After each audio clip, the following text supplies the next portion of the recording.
परम आदरणीय भारत के रक्षा मंत्री राजनाथ सिंह जी, आपको हमारे इस अरुणाचल प्रदेश के पावन भूमि में हार्दिक स्वागत है। हमारे सारे अरुणाचल के जनता की तरफ से और खास करके बीजेपी कार्यकर्ताओं की तरफ से आपने समय निकालकर यहाँ आए, यही हमारे लिए एक बहुत बड़ा आशीर्वाद है। आप इतने दूर मदुरई से, साउथ इंडिया से यहाँ आए हैं, इसलिए आपको बहुत बहुत धन्यवाद। और समय ना गवाते हुए हमारे यहाँ के ईस्टर्न पार्लियामेंट्री के जो हमारे सांसद के प्रत्याशी हैं और हमारे देश के भी और हमारे प्रदेश के वरिष्ठ नेता और वेल एक्सपीरियंस हमारे अभी के सांसद तपर गाँव जी से मैं आग्रह करता हूँ कि आप आकर स्वागत भाषण दें। भारत माता की, भारत माता की।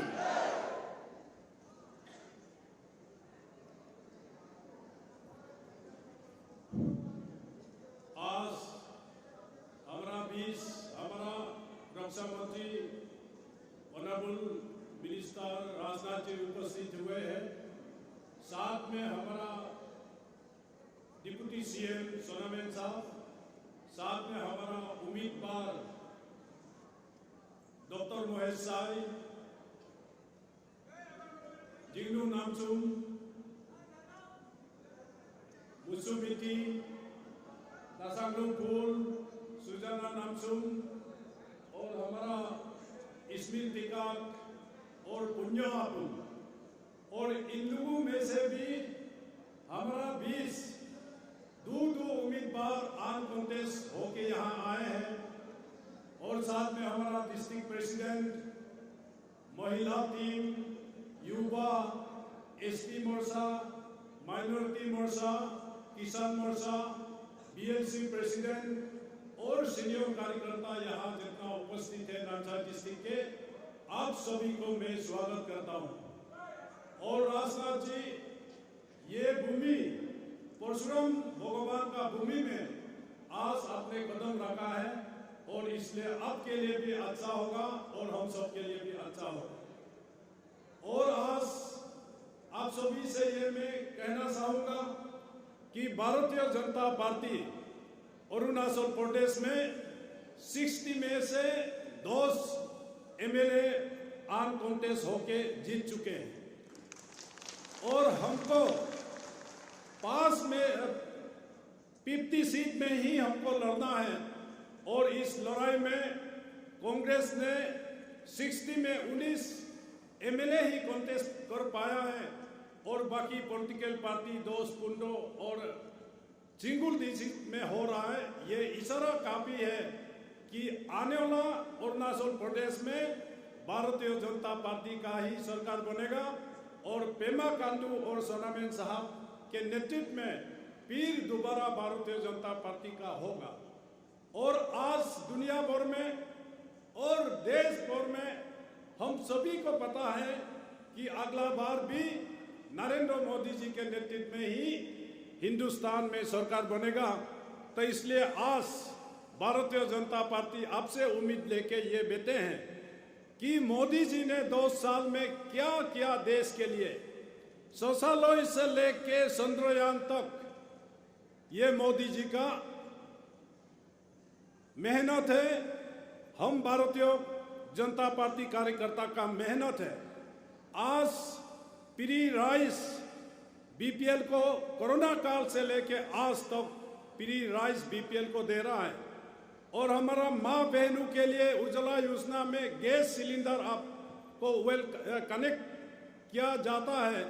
किसान सम्मान निधि में 6,000 हर साल हमारा किसानों को दिया जाता है और साथ में प्रधानमंत्री आवास योजना में देश भर से लेके अरुणाचल प्रदेश तक भी हर गांव में PMAY गौर बनाते जा रहा है और आने वाला में भी ये बनाते जाएंगे।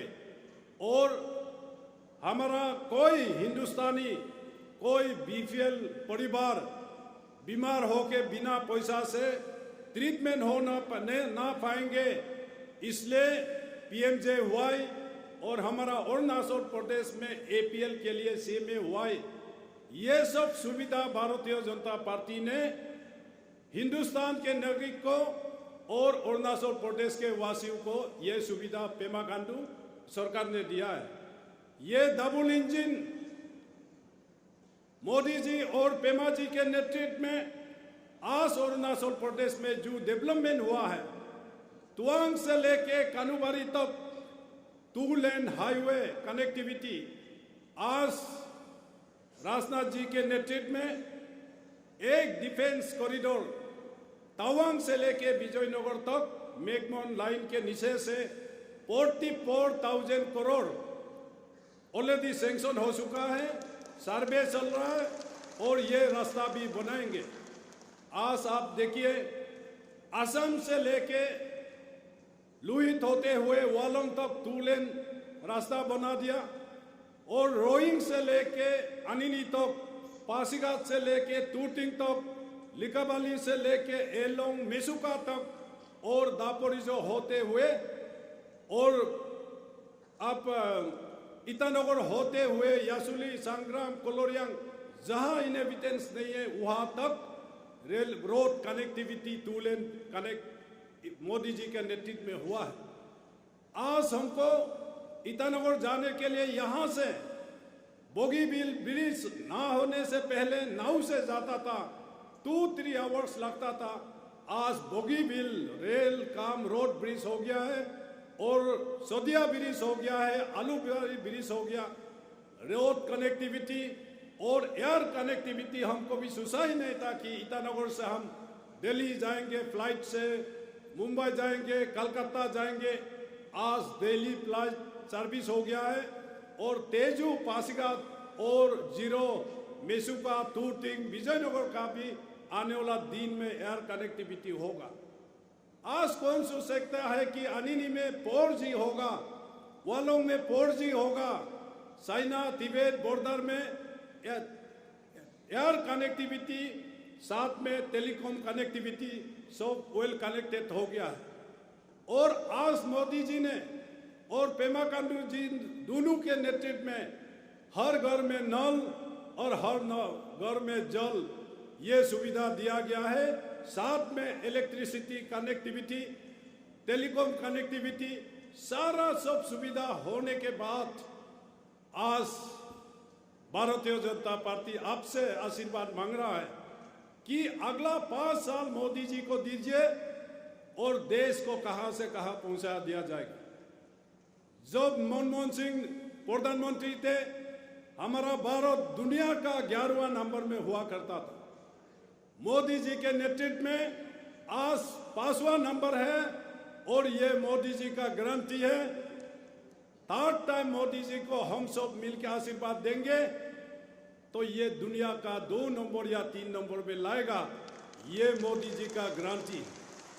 और जो एडुकेट अनएम्प्लॉयड यूथ के लिए मोदी जी का जितना स्कीम्स है, महिलाओं के लिए जो स्कीम्स है, आज मेरा सामने इतना माँ बहनें यहाँ उपस्थित हैं, मैं आप सभी को बताना चाहूँगा 2029 में जो इलेक्शन होगा अरुणाचल असेंबली में 33% नारी शक्ति रिजर्वेशन हो गया है। 60 असेंबली सेगमेंट में 20 महिला एमएलए बन के आना ही होगा और पार्लियामेंट में 543 में लगभग 200 लेडी मेंबर ऑफ पार्लियामेंट आना होगा। ये है मोदी का गारंटी।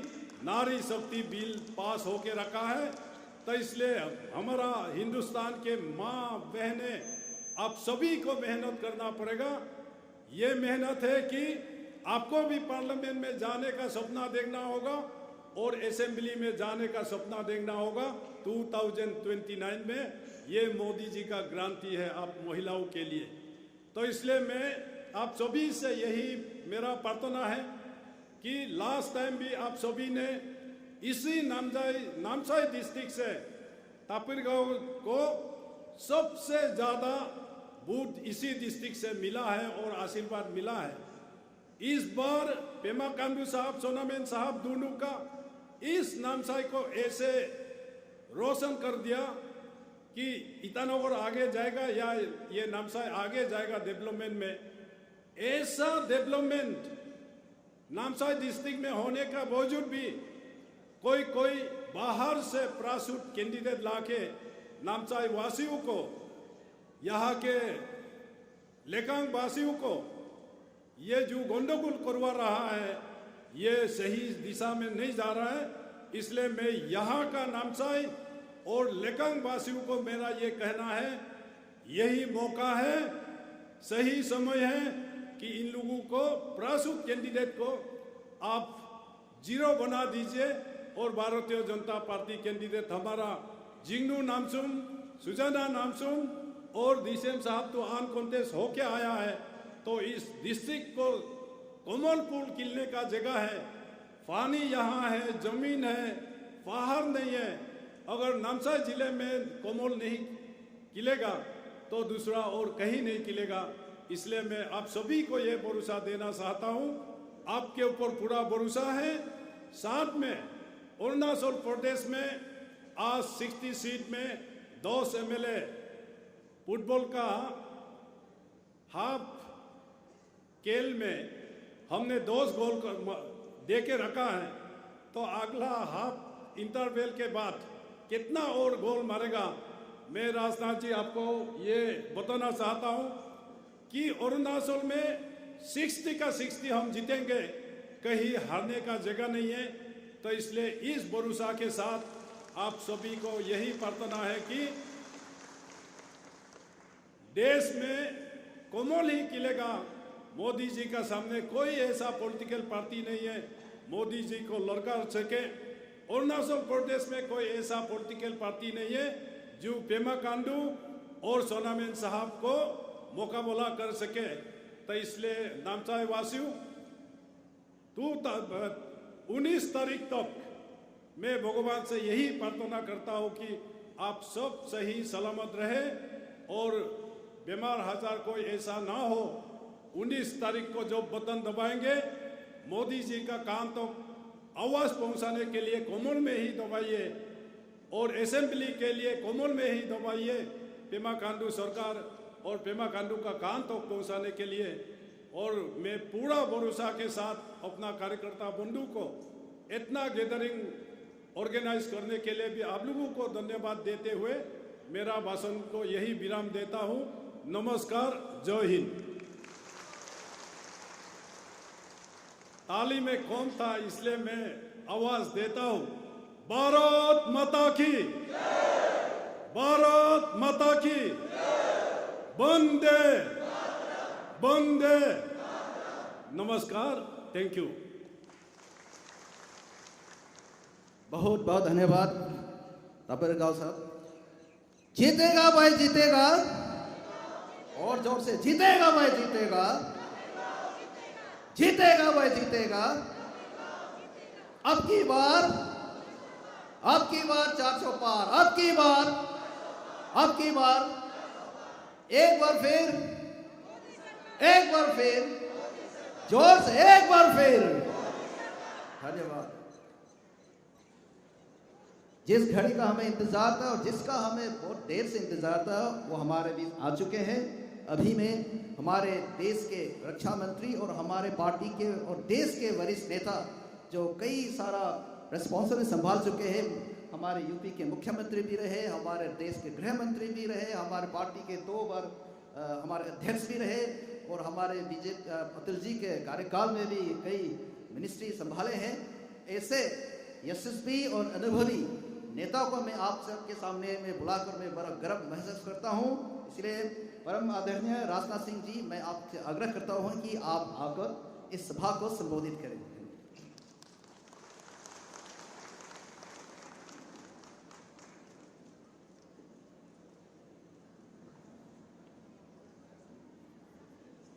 अरुणाचल प्रदेश के डिप्टी सीएम श्री चाउना मेन जी और आपके मेंबर ऑफ पार्लियामेंट लोकसभा के सदस्य के लिए कैंडिडेट, बहुत ही dynamic candidate Shri Tapir Gao ji, district president Shri Ong Maiyo, MLA Shri Puniyo Ayung, MLA Shri Muthu Mithi, MLA Shri Mohesh Shoy, MLA Shrimati Pul, MLA Shri Namchung, state general secretary, MLA Shri Sujana Namchung, MLA Shri Ijmir Tikhak और यहाँ मौजूद मेरे सभी सम्मानित बहनों एवं भाइयों, इस स्थान पर किसी पब्लिक मीटिंग को संबोधित करने के लिए पहली बार मैं आया।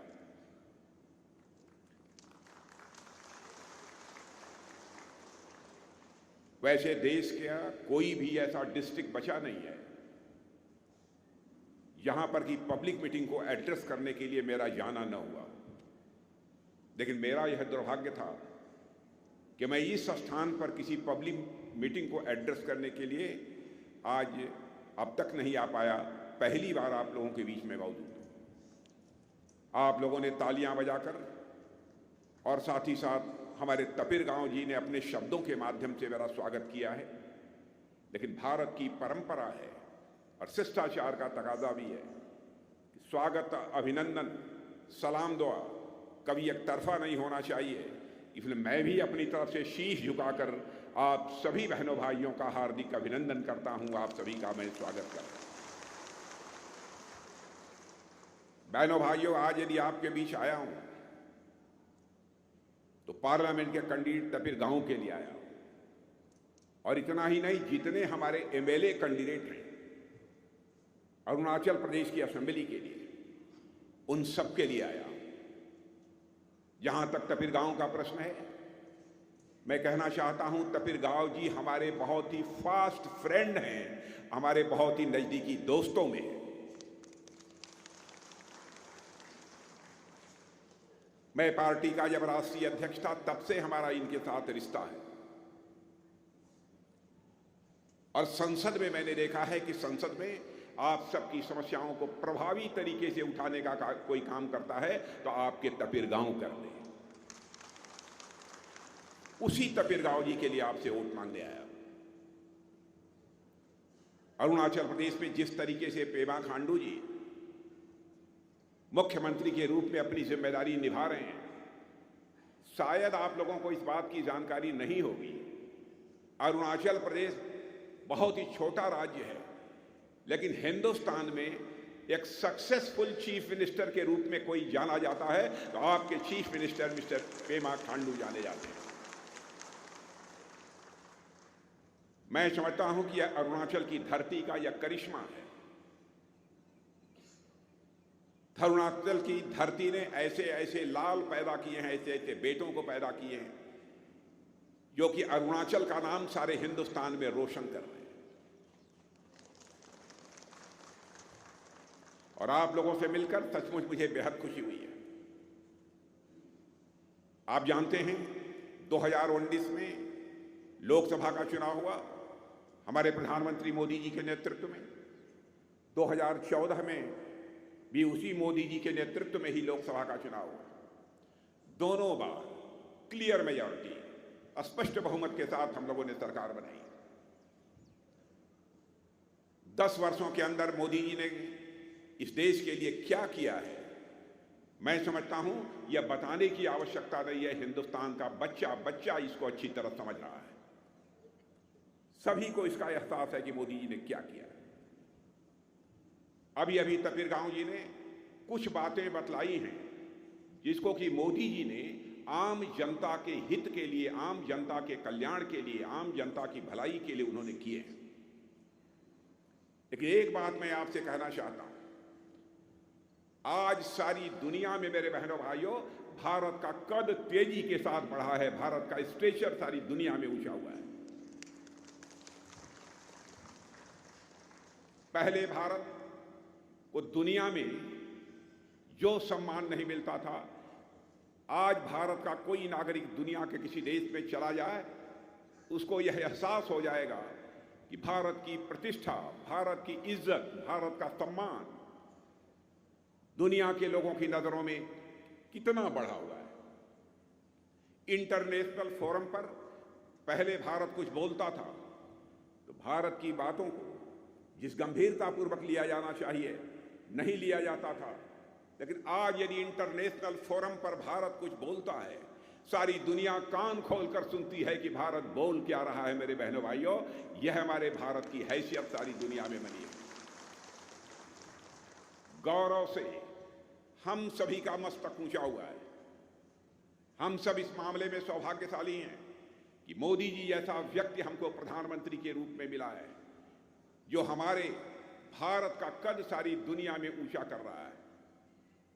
आपको इस बात की भी जानकारी होगी, 2014 में जब हमारी सरकार बनी थी, उसके पहले लगातार 10 वर्षों तक यहां कांग्रेस की सरकार थी। आप लोग तुलना कर सकते हैं कि कांग्रेस की सरकार ने अथवा कांग्रेस की पहली की भी सरकारों ने क्या किया है और हमारी सरकार ने मोदी जी के नेतृत्व में क्या किया है। दोनों में कितना बड़ा अंतर है, आप स्वयं इस बात की तुलना कर सकते हैं।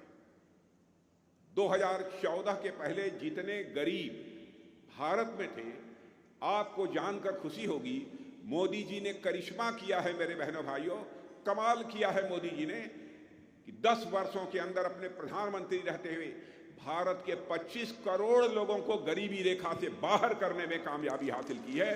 यह एक बहुत बड़ी उपलब्धि हमारी है। और यह मैं नहीं कह रहा हूं कि मैं उनकी कैबिनेट का मिनिस्टर हूं, इसलिए नहीं कह रहा हूं। यह नीति आयोग और इसके अतिरिक्त भी बहुत सारी ऐसी मानी जानी संस्थाएं, इंस्टीट्यूशंस हैं, जिन्होंने सर्वे करने के बाद यह दावा किया है कि भारत में 25 करोड़ लोग मोदी जी के आने के बाद गरीबी से बाहर हुए। यह कोई सामान्य उपलब्धि नहीं है। आज के 10 वर्ष पहले आप लोग स्वयं ही महसूस करते होंगे अरुणाचल की क्या स्थिति थी, और आज महसूस करते होंगे आप कि अरुणाचल की स्थिति क्या है। दुनिया के अधिकांश देशों के राष्ट्राध्यक्ष, यानी दुनिया के भिन्न भिन्न देशों के प्राइम मिनिस्टर, प्रेसिडेंट ये कहते हैं 21st सेंचुरी इस वर्ल्ड में किसी की होने जा रही है, हमारे और आपके देश भारत की होने जा रही है। मेरे बहनों,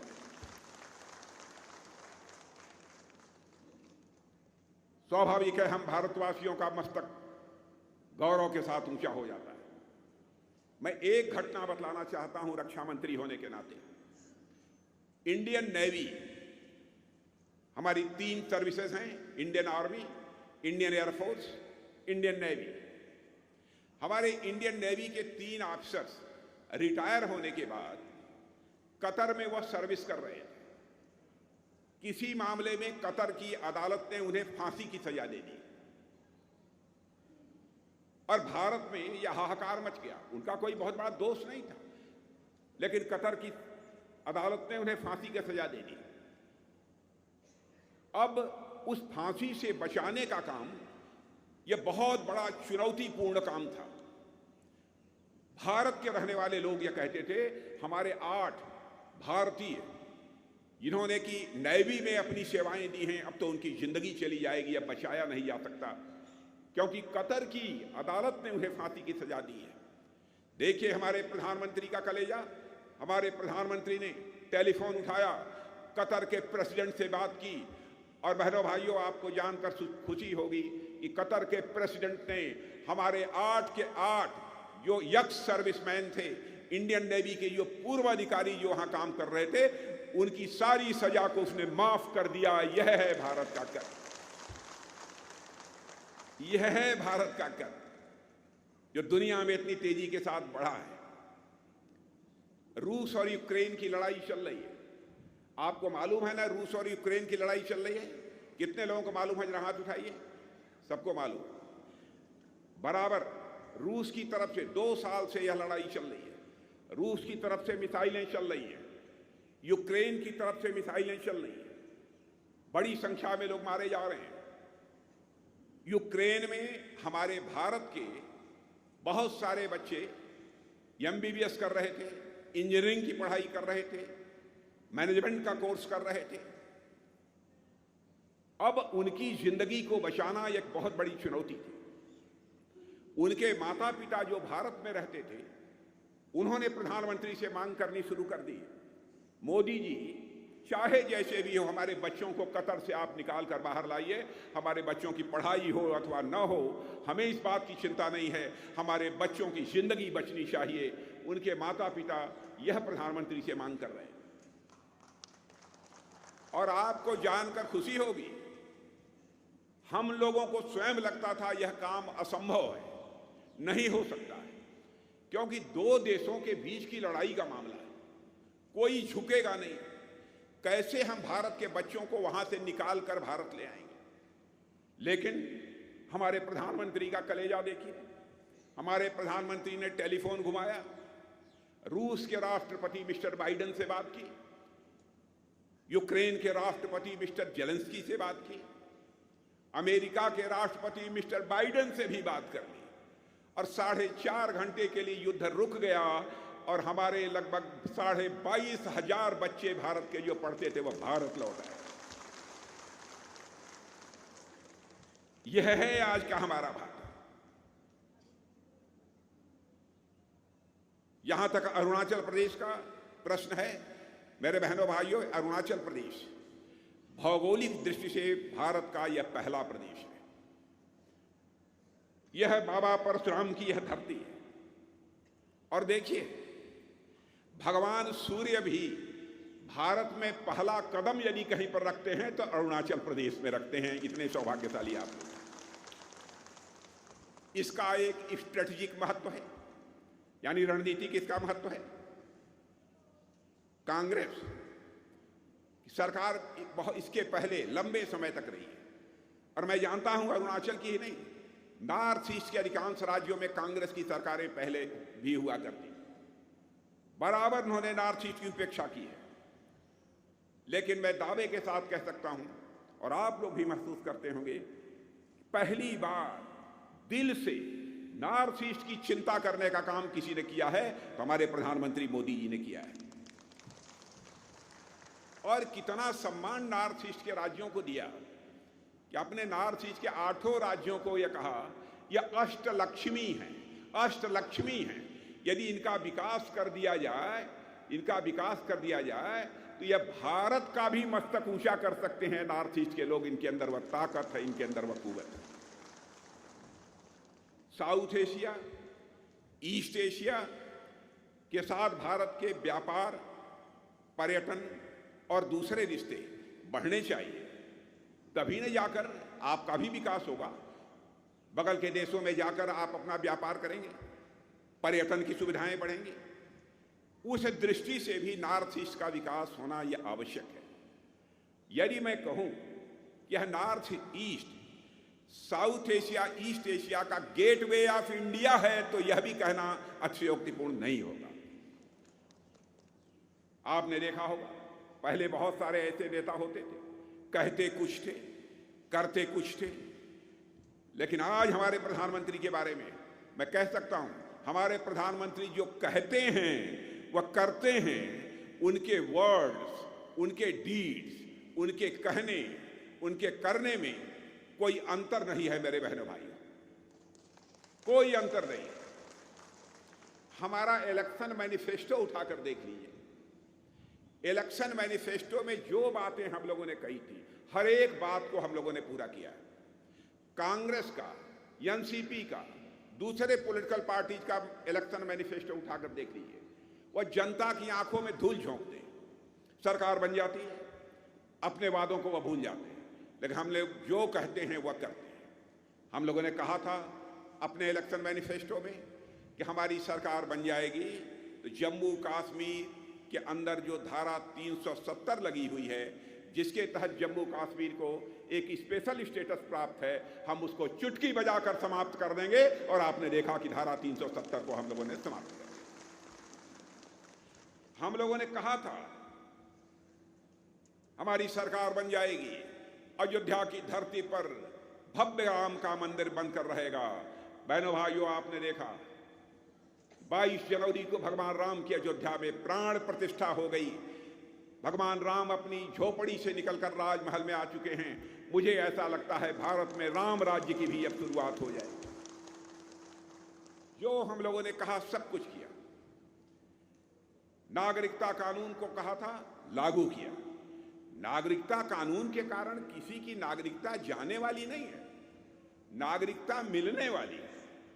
लेकिन कांग्रेस और एनसीपी जैसी राजनीतिक पार्टियों के द्वारा लोगों में एक भ्रम पैदा करने की कोशिश की जा रही है। हमें इन सब चीजों से बचना है। हम लोगों ने कहा था 3 तलाक, ट्रिपल तलाक की व्यवस्था को समाप्त करेंगे। लोग कहते थे यह बीजेपी वाले कर नहीं पाएंगे, लेकिन आपने देखा संसद के दोनों सदनों में बहुमत मिलने के बाद चुटकी बजाकर ट्रिपल तलाक की व्यवस्था को हम लोगों ने समाप्त कर दिया। बहनों भाइयों, कोई मां हो, कोई बहन हो, चाहे किसी भी जात की हो, किसी भी पंथ की हो, किसी भी धर्म की मानने वाली हो, हम सब यह मानते हैं वह हमारी भी मां है, वह भी हमारी भी बहन है, वह हमारी भी बेटी है। हम इस विचार में सोचते हैं, इस तरह से सोचते हैं। यह हम कैसे बर्दाश्त कर सकते हैं? कोई किसी से शादी कर ले और 10 दिन के बाद तलाक तलाक तलाक 3 बार बोलकर उससे छुट्टी कर दे, यह चाहे कोई बर्दाश्त कर ले, बीजेपी वाले इसे नहीं बर्दाश्त कर सकते हैं। बहनों भाइयों, वह ट्रिपल तलाक की व्यवस्था को भी हम लोगों ने समाप्त कर दिया। आपने देखा होगा प्रधानमंत्री ने इसी अरुणाचल प्रदेश में, इसी नॉर्थ ईस्ट में जो भी शिलान्यास किया उसका लोकार्पण भी किया। कांग्रेस के समय आपने देखा होगा ये लोग, चुनाव आता था, शिलान्यास तो करते थे, लेकिन कभी भी उसका लोकार्पण करने की नौबत नहीं आती थी। कभी वह प्रोजेक्ट पूरा ही नहीं हो पाता था। ऐसे हालात थे।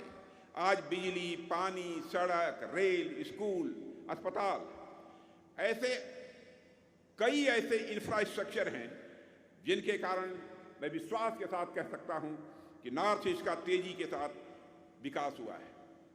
और आप आंकड़े उठाकर देख लीजिए, पिछले 10 वर्षों में जितनी तेजी से इन्वेस्टमेंट हुआ है, पिछले 10 वर्षों में जितनी तेजी से निवेश हुआ है, इसके पहले कभी भी इतना इन्वेस्टमेंट नहीं हुआ है अरुणाचल प्रदेश और नॉर्थ ईस्ट में जितना कि इस बार हुआ है।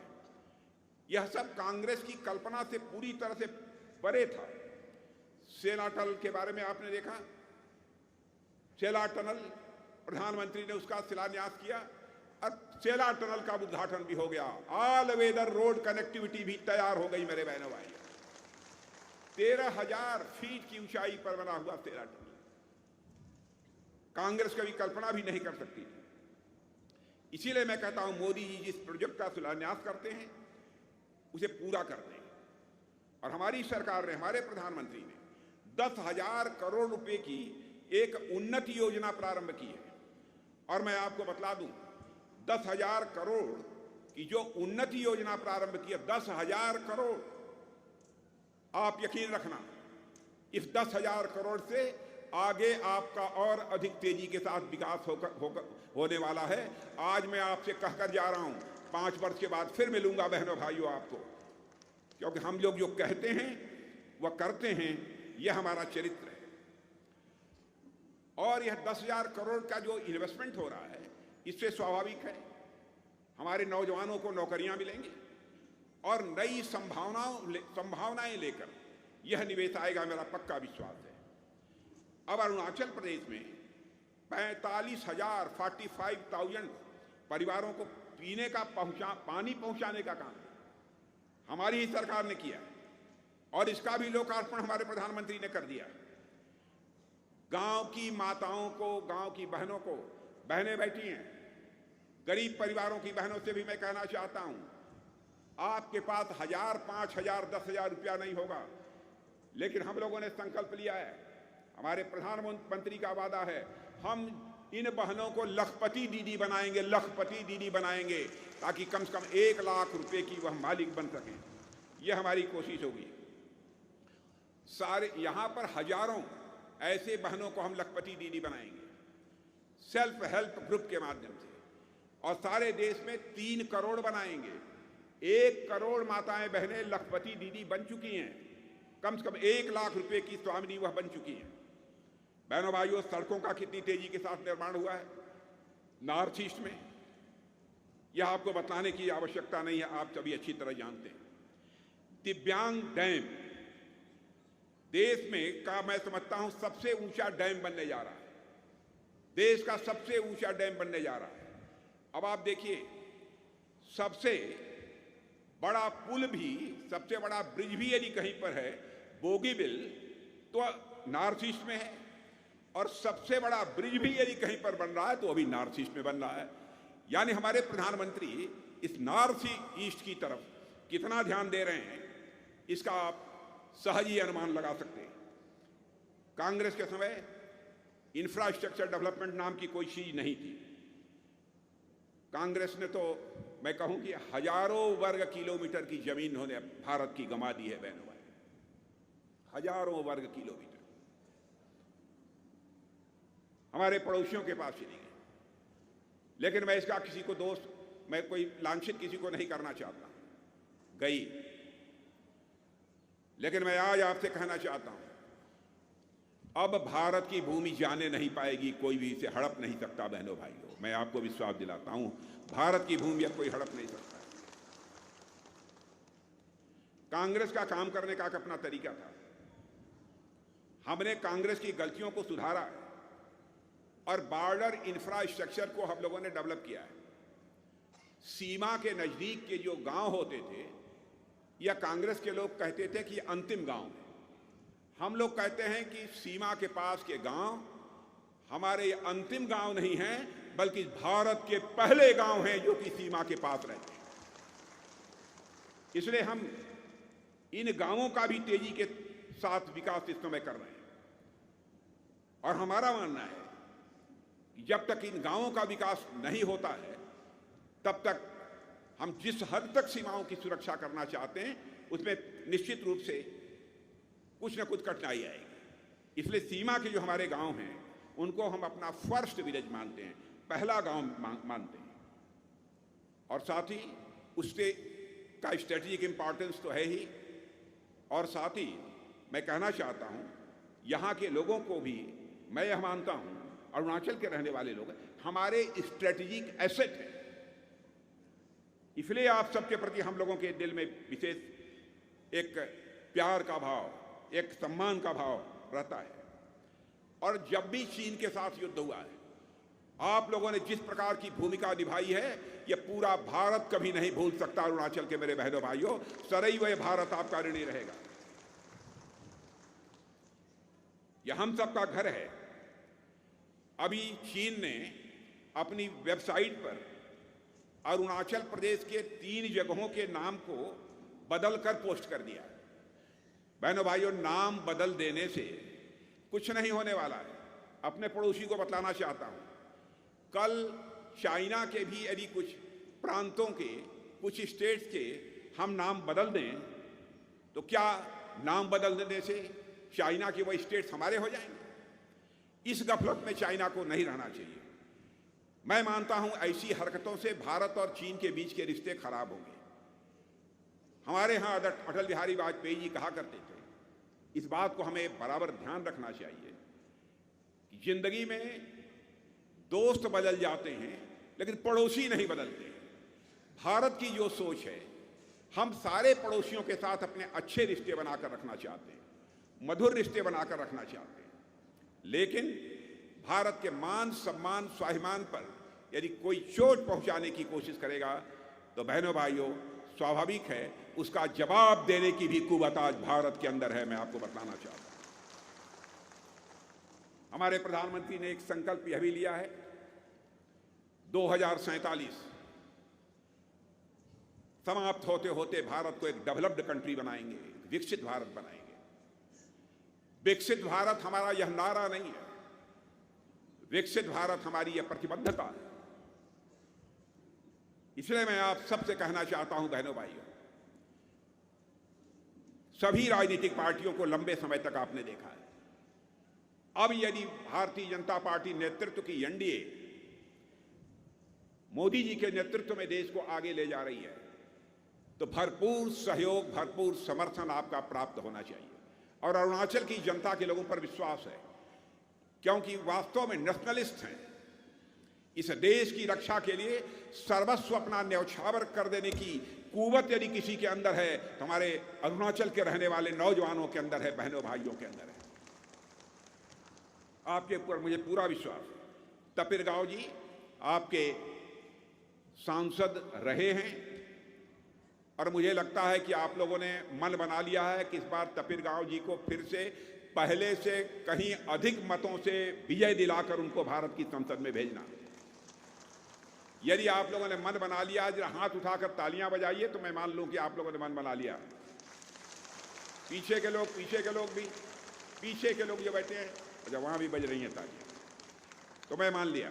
हमारे सारे एमएलए जो अरुणाचल प्रदेश की विधानसभा के लिए चुनाव लड़ रहे हैं, हमारे एमएलए कौन है, जरा खड़े हो जाइए। कहाँ हैं? एक बार खड़े हुए जनता के सामने, एक बार इनके लिए भी तालियां बजाकर आशीर्वाद आप सभी दे दें। आपसे अपील करना चाहते हैं। तपिरगांव जी, एक आपसे मैं आग्रह करूंगा, चुनाव जीत जाने के बाद, हमारे सारे एमएलए के चुनाव जीत जाने के बाद, एक बार हमको कहीं यहां चाहे अगल बगल कहीं एक बार और बुला लेना।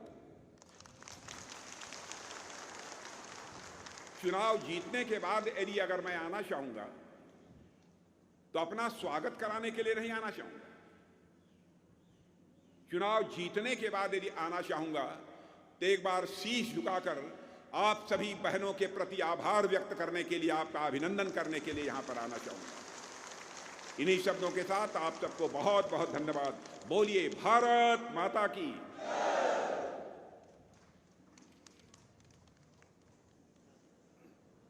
बहुत बहुत धन्यवाद आदरणीय राजनाथ सिंह जी।